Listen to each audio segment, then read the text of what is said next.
Hello, hello. তোমরা সবাই কেমন আছো? আশা করি সবাই অনেক ভালো আছো। তো আজকের ক্লাসে তোমাদেরকে অনেক, অনেক ধন্যবাদ।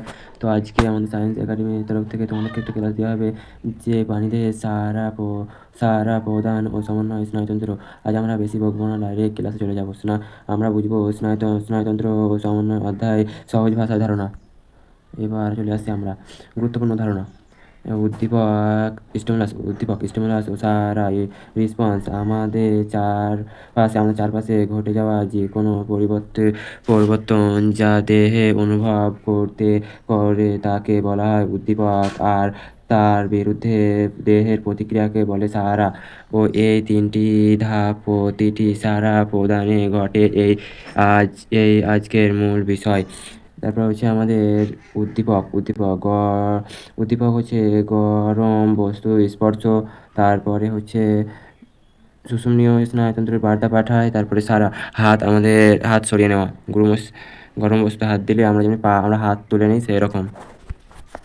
তারপরে হচ্ছে গিয়ে দাঁড়াও, এবার আমরা শিখব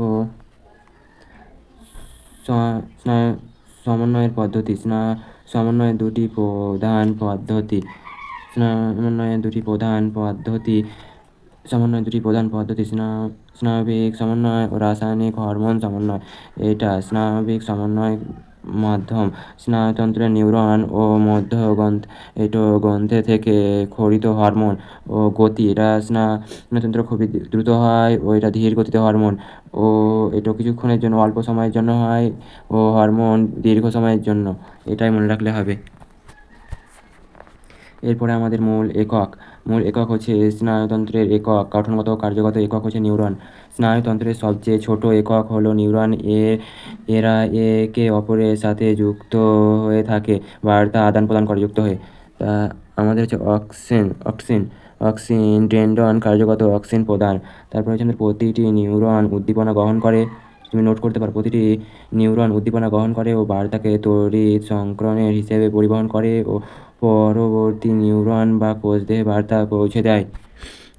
তারপরে নিউরনের গঠন ও প্রধান অংশগুলি ডেনড্রন, মেয়োলিন আবরণ ও প্রান্তীয় শাখা। পরবর্তী নিউরন বার্তা পাঠায় কোষদেহ ও অক্সিন। তারপরে হচ্ছে নিউরনের প্রকারভেদ হচ্ছে 3 প্রকার: সংজ্ঞাবহ নিউরন, চেষ্টীয় নিউরন ও সহযোগী নিউরনের প্রধান এই 3টি ভাগ। তার মধ্যে এবার দেখে নাও সংজ্ঞাবহ নিউরন। উদ্দীপকের গ্রাহক অঙ্গ থেকে মস্তিষ্ক সুষুম্নাকাণ্ড পাঠায়। ও চেষ্টীয় নিউরন হচ্ছে মস্তিষ্ক ও সুষুম্নাকাণ্ড থেকে বার্তা পেশি বা গ্রন্থিতে পাঠায়। তারপরে সহযোগী সংজ্ঞাবহ বা চেষ্টীয় নিউরনের মাধ্যমে সংজ্ঞা স্থাপন করে।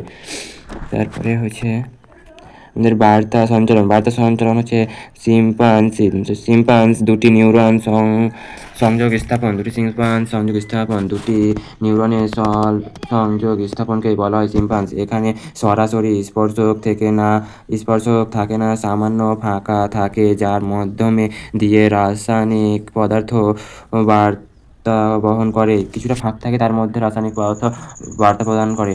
দেখে নাও এটা, যেমন নিউরন এ প্রান্ত ও নিউরন বি ডেনড্রন।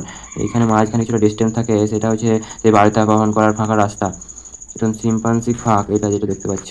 তবে বার্তা এক মুখ পথে চলে নিউরন এ থেকে নিউরন বিতে চলে, একমুখী চলে নিউরন। তারপর গুরুত্বপূর্ণ ধারণা, প্রতিবর্ত ক্রিয়া প্রতিবর্ত ক্রিয়া কি?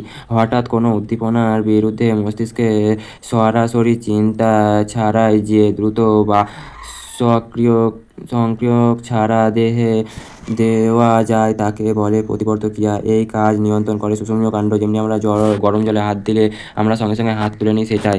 কেন এত দ্রুত? বার্তা মস্তিষ্কে পর্যন্ত পাঠার আগুতেই আমাদের সুষুম্নীয় কাণ্ড আমাদের ডিসিশন নিয়ে নেয় যে এবার কী করতে হবে। তার জন্যই এত তাড়াতাড়ি আমাদের দেহে থেকে আমাদের হাত সরিয়ে নেয় গরম জল থেকে। আর এবার হচ্ছে গিয়ে প্রতিদিনের উদাহরণ। গরম বস্তুতে হাত রাখলে, আমি তো এটা বললাম, ঠিক আছে। প্রতিবর্ত চাপ রিফ্লেক্স, আর প্রতিবর্ত চাপ গ্রাহক, তারপর সংজ্ঞাবহ নিউরন, তারপর সুষুম্নীয় কাণ্ড, তারপর তারপরে চেষ্টীয় নিউরন থেকে কার্যকারী অঙ্গ। এরকমভাবে সেটা চলে। তোমরা এই ইংলিশ টার্মগুলো মনে রাখতে পারো, তোমাদের উঁচু ক্লাসে কাজে লাগতে পারে। আমার অতটা বলা হচ্ছে না, ক্লাসটা অনেক বড় হয়ে যাবে বলে। তোমরা ভালো করে দেখে নেবে। মনে রাখার সহজ উপায় গ্রাহক সংজ্ঞাবহ। মনে রাখার সহজ উপায় হচ্ছে গ্রাহক, তারপরে হচ্ছে সংজ্ঞাবহ, তারপরে সুষুম্নায় কাণ্ড, তারপরে চেষ্টীয়, তারপর কার্যগত অঙ্গ। তারপরে হচ্ছে গঠনগত। মানুষের স্নায়ুতন্ত্রের বিভাগ। মানুষের স্নায়ুতন্ত্রের বিভাগ কই? মানুষের স্নায়ুতন্ত্রের বিভাগ কেন্দ্রীয় স্নায়ু ও প্রান্তীয় স্নায়ু। কেন্দ্রীয় স্নায়ু হচ্ছে গঠন, মস্তিষ্ক ও সুষুম্নাকাণ্ড কাজ, সিদ্ধান্ত গ্রহণ ও নিয়ন্ত্রণের কেন্দ্র ও অবস্থান কোনটি ও মেরুদণ্ডের মাধ্যমে সুরক্ষিত। ওইখানে সিএনএস থেকে বেরিয়ে আসা সব স্নায়ু ও সিএনএস ও দেহের জন্য অংশের মাধ্যমে সংযোগ ও অবস্থান সারা দেহে ছড়ে বিস্তৃত। মস্তিষ্ক। মস্তিষ্কের প্রধান তিনটি অংশ হচ্ছে অগ্রমস্তিষ্ক, মধ্য মস্তিষ্ক ও পাশ্চাত্য মস্তিষ্ক। অগ্রমস্তিষ্ক আমাদের মাথার আগু দিকে থাকে। অগ্রমস্তিষ্ক যেমন হচ্ছে গুরু মস্তিষ্ক। অগ্রমস্তিষ্ককেই বলা হয় গুরু মস্তিষ্ক। চিন্তা, স্মৃতি, বুদ্ধি এসবই করে আমাদের গুরু মস্তিষ্ক। মধ্য মস্তিষ্ক দৃষ্টি ও শ্রবণ পরিবর্তন ও সাথে যুক্ত। অগ্র ও পাশ্চাত্য পাশ্চাত্য মস্তিষ্ক সংযোগ রক্ষা করে। আর পাশ্চাত্য মস্তিষ্ক ভারসাম্য, এটা হচ্ছে লঘু মস্তিষ্ক, আমাদের ভারসাম্য রক্ষা করে। আমরা যে দাঁড়িয়ে আছি সেটাই পাশ্চাত্য মস্তিষ্ক, তাকে বলা হয় লঘু মস্তিষ্ক, আমাদের ভারসাম্য রক্ষা করে শরীরের। তারপরে আজকের ক্লাসের মূল বিষয়সমূহ সংক্ষেপে দেখে নাও। উদ্দীপক সমন্বয় সারা এই তিন ধরনের সাড়া দেয়।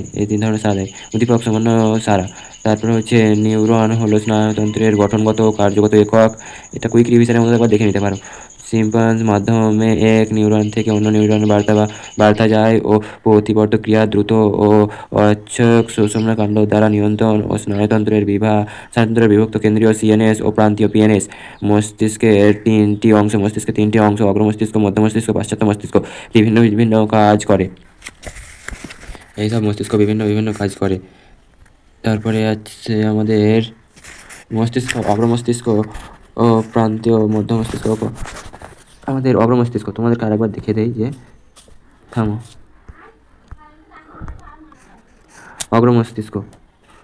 অগ্রমস্তিষ্কে হচ্ছে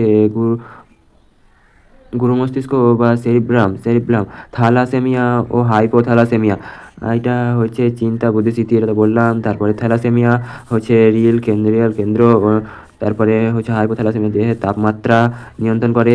তারপরে হচ্ছে মধ্য মস্তিষ্ক দর্শন, শ্রবণ ও প্রতিবর্ত ক্রিয়া নিয়ন্ত্রণের কেন্দ্র। তারপরে হচ্ছে এইটা পাশ্চাত্যের মস্তিষ্কর কাজ। মস্তিষ্ক তিন প্রকার: লঘু মস্তিষ্ক, সুষুম্ন শীর্ষক ও পনস। এটা হচ্ছে লঘু মস্তিষ্কটা মনে রাখলে হবে, এটা বলেছি আমি, যে আমার দেহের ভারসাম্য রক্ষা করে। তারপরে যা বললাম, এবার সবাইকে শেষ করলাম এখানে ক্লাস। ধন্যবাদ সবাইকে অনেক। এই ক্লাসটা যদি তোমার ভালো লাগে তো একটা লাইক, শেয়ার ও কমেন্ট করবে, আর সাবস্ক্রাইব করতে ভুলবে না। এরপরে আরও সুন্দর সুন্দর ক্লাস আসবে অনেক।